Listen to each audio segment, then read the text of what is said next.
Mike Rake, Chair of BT, is going to put the case for Remain. Good evening, everyone, and thank you, Anna. Thank you, John, too.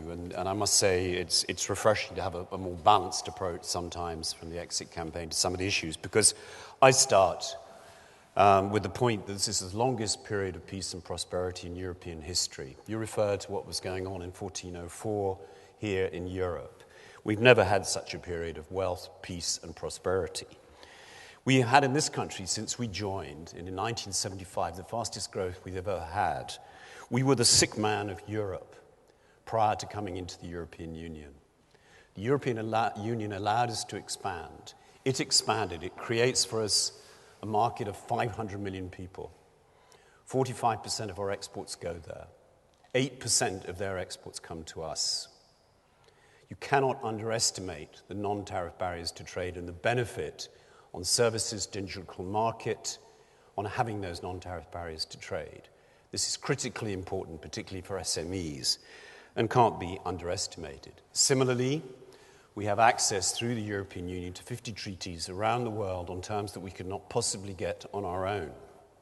We get them because we're part of a large market. All of these treaties, if we left, would have to be renegotiated. The average length of time for a free trade agreement is 5.5 years. The one that's often mooted with Canada has taken 7 years and is not complete. These things will create a very long period of very significant uncertainty. We also benefit, actually, from the people working in this country from the European Union. The truth is that in the last 10 to 15 years, 70% of the immigrants who've come to this country have been not from the EU at all, but from outside the EU.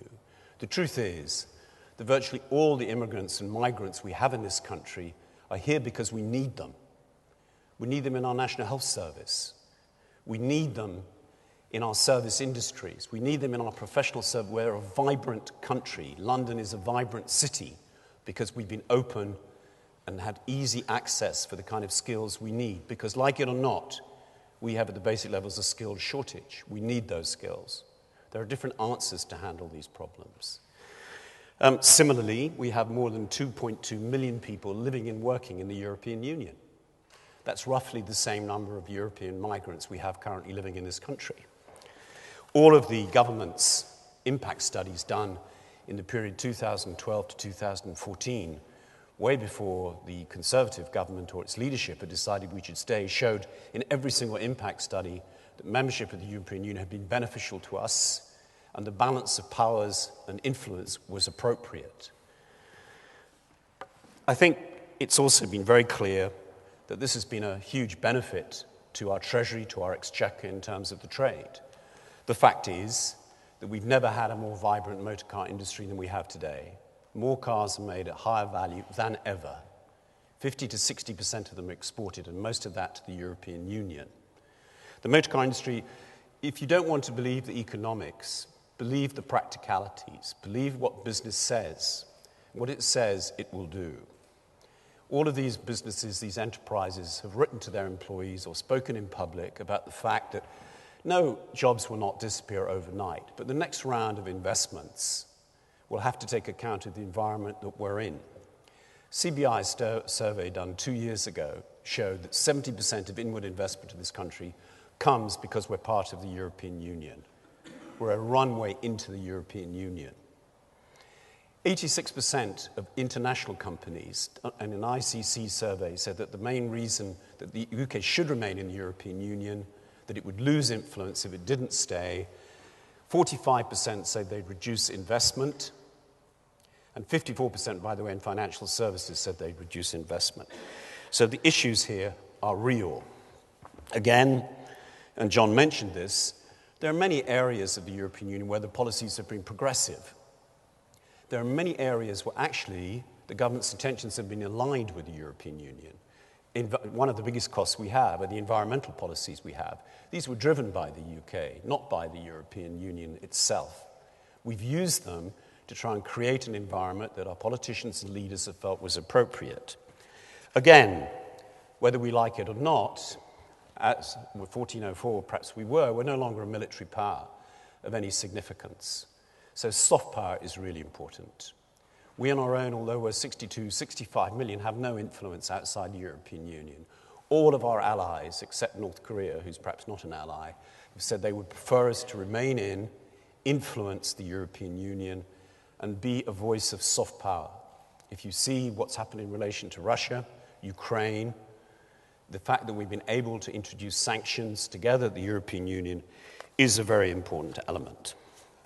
In other words, if you go back to 1975, to which John referred, I agree that in 1975 there were choices, actually. I just do not believe those economic choices exist. We are in a totally globally integrated world. Our supply chains are integrated throughout the European Union, motor car industry and many others. Our financial services here in London are dependent on this passport to be able to operate throughout the European Union. So what about the future, briefly? It's not to say the European Union is perfect, because it isn't. But I do think, contrary to what John said, that the Prime Minister actually made some very important agreements with the European Union, clarifications which were needed. So ever closer union does not apply to non-Eurozone countries. The Five Presidents report only applies to Eurozone countries and has not been accepted. It's a piece for thought. It may be necessary. It doesn't apply to the UK. There's clarity now around Eurozone, non-Eurozone on the role of sterling and currency, both ways, by the way, that we can't do things that would damage the euro, and the Eurozone would not do things that would damage sterling. And indeed, as you know, London has been protected by the European Courts of Justice on the question of bringing euro trading out into Eurozone countries, so they cannot discriminate against London on that basis. So again, for the City of London, it's important. On regulation, the principle of subsidiarity has been accepted. That's very important. Only do those things at a European level that you need to do. Many countries, we're not on our own on this. When I was president of the CBI, the 28 or so members of Business Europe, who are the 28 CBIs, 90% we all have the same agenda, the same desire. The Dutch Prime Minister has spoken out about the need for subsidiarity. Only regulate those things that are necessary to standardize so the single market works. It's actually a benefit, not a cost in that respect. And indeed, in spite of that assumption that Brussels in some way reduces our productivity, Holland and the UK have two of the least regulated product markets in the world, and particularly in the OECD, in spite of the so-called European Union impact. Again, I think we need to push hard, and those are things we need to do constructively from within on completion of the single market for services and the digital single market. That we're better doing from within and engaging. I think thirdly, and I do think it's important to try and focus on the positives of the European Union, the facts around what's actually happened, the realities of what's going on, as well as the improvements that we need to seek for all of our sakes. And I would point out that the European Union at the moment is growing faster than we are. I would point out that the other reality we have is that just the thought of the possibility of Brexit is lead to a fall in sterling, which will have some short-term benefits, but also is leading to a slowdown of investments, a real concern about what's happening. So we've got to be extremely realistic about what this means. If we honestly think that we're going to be given a free pass by the European Union at a time of great economic uncertainty, I think we should think again.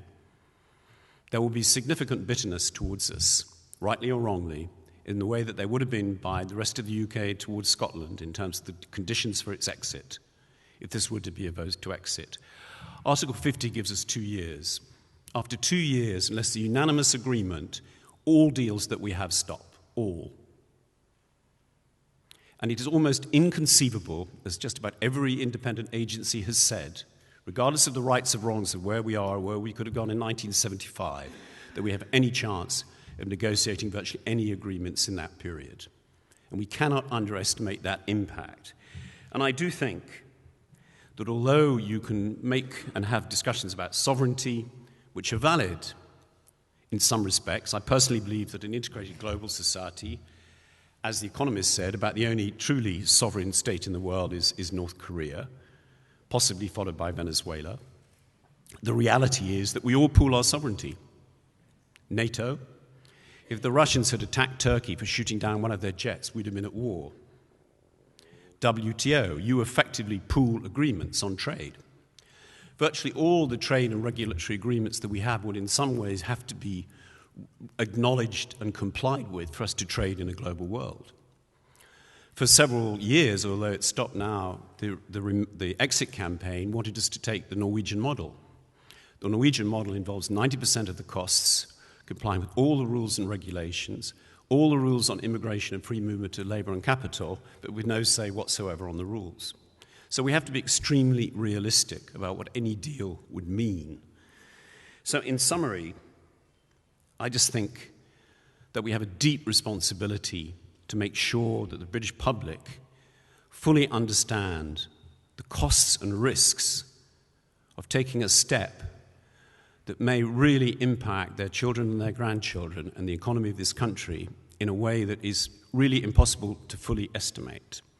And the alternative is to do what the British are good at, is to lead, to be pragmatic, to engage, and to seek to work with our allies, and we have many, by the way, in the European Union, who don't want to see actually any further political integration in their area, who do want more pragmatic, open labour policies that won't lead to the very high levels of youth unemployment that exist in southern Europe, which are clearly unsustainable.